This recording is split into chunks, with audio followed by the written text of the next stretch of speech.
علی بخاری صاحب، آپ سے شروع کرنا چاہوں گا اور عدالتوں کا ذکر سب سے پہلے کرتے ہیں۔ آج ہم نے دیکھا کہ نہ وہ جج حضرات آنریبل جسٹس اسلام آباد ہائی کورٹ کے نہ وہ پیش ہوئے، نہ ان کے وکلا پیش ہوئے۔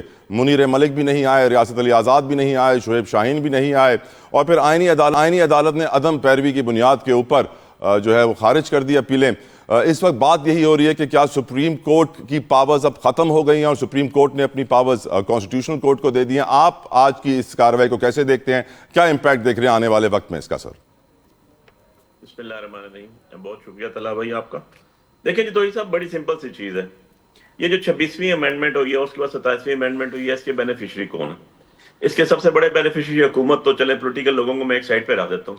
یہ لوگ بیٹھے ہوئے ہیں جنہوں نے آج یہ پٹیشن سنی، اور آپ نے بڑی کیٹیگریکلی دو چیزوں میں علیحدہ آپ نے جو اپنے پرومو میں بات کی، وہ بڑی سمپل سی بات تھی کہ جو آپ سپریم کورٹ کی حد تک جو بات آپ کرتے ہیں، تو سپریم کورٹ کی پوزیشن ہے، اس کو آپ سول سپریم کورٹ کہتے ہیں۔ سول کورٹ کے برابر ویلیو نہیں ہے ان کی، ٹھیک ہے؟ ان کے پاس صرف سول رینٹ فیملی کیسز سننے انہوں نے سپریم کورٹ آف پاکستان۔ اور جو کانسٹیٹیوشنل پٹیشن جو آج ادھر لگی ہوئی تھی، جس میں 5 ججز نے لکھا ہوا تھا، نہ 5 ججز کے خط کا فیصلہ ہوا، پتہ نہیں ہے وہ خط کہاں گیا 5 ججز کا، وہ ہوا میں چلا گیا، وہ قصہ پارینہ بن چکا ہے، اس پہ کیا ہوا ہے کیا نہیں ہوا۔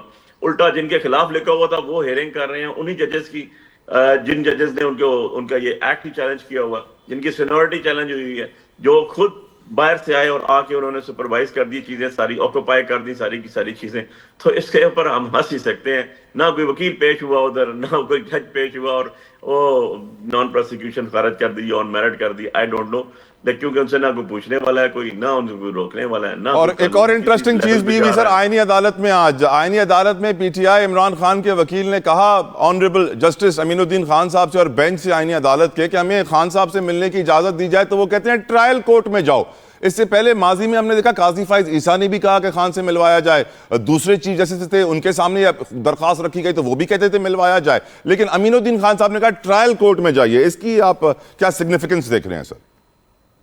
کوئی سگنیفیکنس نہیں ہے سر، لا کو تو بیڑا غرق کر دیا، قانون کی حاکمیت ختم ہو چکی ہے، اور جب آپ اپنی مرضی کے ووٹیں دے کے جج بنائیں گے، جن کو عوام ووٹ دیتی ہے ان کو تو ایم این اے آپ بناتے نہیں ہیں۔ جب ایم این اے بھی چوری کا آ گیا، اور اس کے بعد ان چوری کردہ ایم این ایز جو ہیں، چوری زدہ مینڈیٹ کے لوگ بیٹھ کے جو ہیں اپنی مرضی کے لوگوں کو جج بنا دیں گے، اپنی مرضی کے لوگوں کو کانسٹیٹیوشن کورٹ کا جج بنا دیں گے، تو پھر یہی کچھ ہوگا نا طلحہ بھائی۔ اس سے آپ کیا، آپ کون سی تو کیا آپ یہ کہہ رہے ہیں علی صاحب، آپ یہ کہہ رہے ہیں کہ ریاست کے ستون جو تھے ایگزیکٹو، جوڈیشری، لیجسلیٹرز، اس میں سے جوڈیشری ختم ہو گئی، لیجسلیٹرز ختم ہو گئے، صرف ایگزیکٹو بچا ہے۔ اس میں تو کوئی دوسری رائے نہیں ہے۔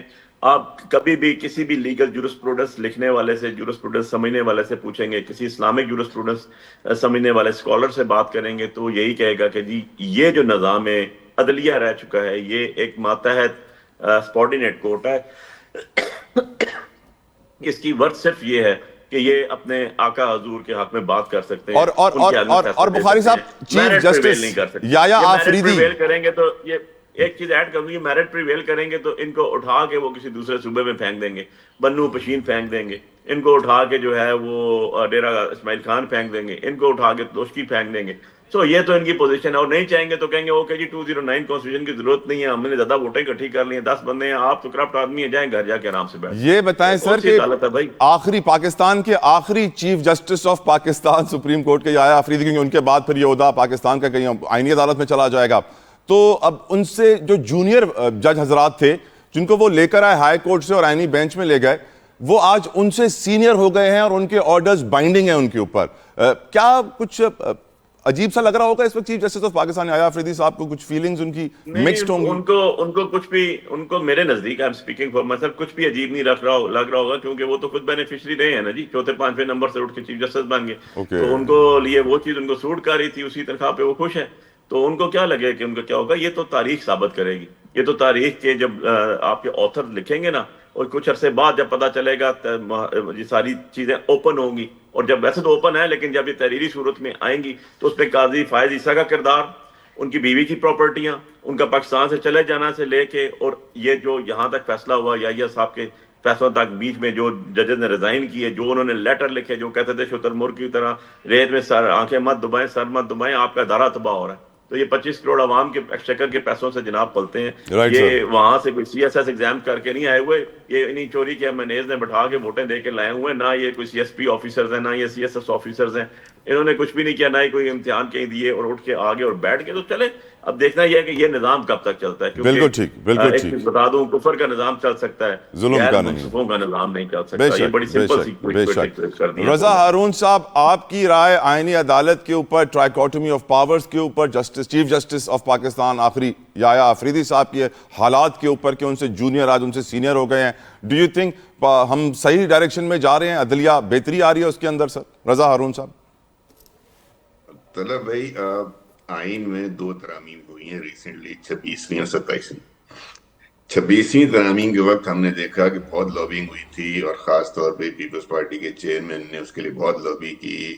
اس وقت جو اپوزیشن کا بیس تھا وہ مولانا فضل الرحمان صاحب کا گھر تھا, جہاں اپوزیشن کی تمام جماعتیں متحد ہو کے اس 26ویں ترمیم کے اوپر اظہار خیال بھی کر رہی تھی, اپنا انپٹ بھی دے رہی تھی. اور ہمیں فضل الرحمان صاحب کی ٹیم کی طرف سے بھی پتہ چلا کہ تحریک انصاف کے دوست جو ہیں وہ آئینی بینچ پر راضی ہو گئے تھے, آئینی عدالت پر راضی نہیں تھے, اور ان کی اسی منشا کو لے کر فضل الرحمان صاحب نے 26ویں آئینی ترمیم کے حق میں ووٹ دیا, وہ بھی پوچھ کر دیا. تو یہاں تک تو ہماری نالج میں ہے JUIF کے دوستوں کی جانب سے کہ تحریک انصاف کا اگریمنٹ تھا آئینی بینچ کے اوپر. اب آئینی عدالت کا جو ترمیم ہوئی ہے, جو 26ویں ترمیم میں تو تحریک انصاف ٹیسٹ اپروول اس کی شامل تھی. 27ویں ترمیم کے اندر اس ویژن کو جو چارٹر آف ڈیموکریسی میں 2006 میں بے نظیر صاحب اور نواز شریف صاحب میں سائن ہوا تھا, جس میں آئینی عدالت کا ذکر ہے, تذکرہ ہے, اس کے 2 روز بعد لندن میں ہی ایک آل پارٹیز کانفرنس ہوئی تھی جس میں عمران خان صاحب خود موجود تھے. انہوں نے چارٹر آف ڈیموکریسی کے تمام پوائنٹس کو انڈورس کیا. تو یعنی آئینی عدالت کے اوپر ایز سچ پولیٹیکل پارٹیز کا ایک کنسنسس موجود تھا. اس کی ٹائمنگ جو ہے وہ 27ویں ترمیم پوری ہوئی ہے. تو میں سمجھتا ہوں کہ ججز بھی وہی ہیں, اسی ٹیم کا حصہ ہیں جو سپریم کورٹ دیکھ رہی تھی. ایک ڈیولیوشن ہوئی ہے, ایک پاورز کو ڈسٹریبیوٹ کیا گیا ہے, آئینی عدالت الگ بنائی گئی ہے. لیٹس ہوپ اینڈ سی کہ ان کی پرفارمنس کیا رہتی ہے. وہ ان کے فیصلے بتائیں گے ہمیں, کون بیٹھا ہوا ہے بینچ میں اور کون نہیں بیٹھا ہوا. وہ اسی کورٹ کے ججز ہیں نا, جس کورٹ کو سپریم کورٹ جو ایگزسٹ کرتی تھی, جس میں سے نکال کر آئینی بینچ بنائی گئی ہے یا آئینی کورٹ بنائی گئی ہے, آئینی عدالت بنائی گئی ہے. تو میں پارلیمنٹ کا ایک فیصلہ ہے, پارلیمنٹ کے پاس اپنے فیصلوں کا اختیار ہے. پارلیمنٹ کا جو آئین کا 239 کا سب کلاس 4 ہے, پرووائزو 4 ہے, وہ اس بات کی مکمل اجازت دیتا ہے پارلیمنٹ کو کہ وہ کوئی بھی پارلیمنٹ کی کسی بھی کلاز میں کسی بھی طرح کی ترمیم کر سکتی ہے. اب سوال یہ پیدا ہوتا ہے کہ اگر پارلیمنٹ اپنی حد سے تجاوز کرے رضا بھائی, تو ہو از گوئنگ ٹو چیک؟ وہ حد کون طے کرے گا میرے بھائی؟ آئین و قانون 73 کے آئین میں سے ٹرائیکوٹمی آف پاورز کے قانون میں لکھی ہوئی ہے سر کہ ان حدود میں رہ کے قانون سازی. کہاں لکھا ہوا ہے ذرا بتائیں مجھے. چلیں, میں علی بخاری صاحب سے اس پہ رہنمائی چاہوں گا, وہ مجھ سے بہتر بتائیں وہ گے. ایک ججمنٹ ہے, اس میں کہیں نہیں لکھا. علی بخاری صاحب, will you like to respond sir? جی میں بتاتا ہوں. بتا دیں. 2 چیزیں میں طلب میں ایڈ کر دوں. رضا بھائی میرے بھائی ہیں, بڑا احترام کا رشتہ ہے. یہ جو چارٹر آف ڈیموکریسی کہتے ہیں نا جی 2006 والا, ذرا اس کو پڑھیے گا رضا بھائی, ضرور پڑھیے گا.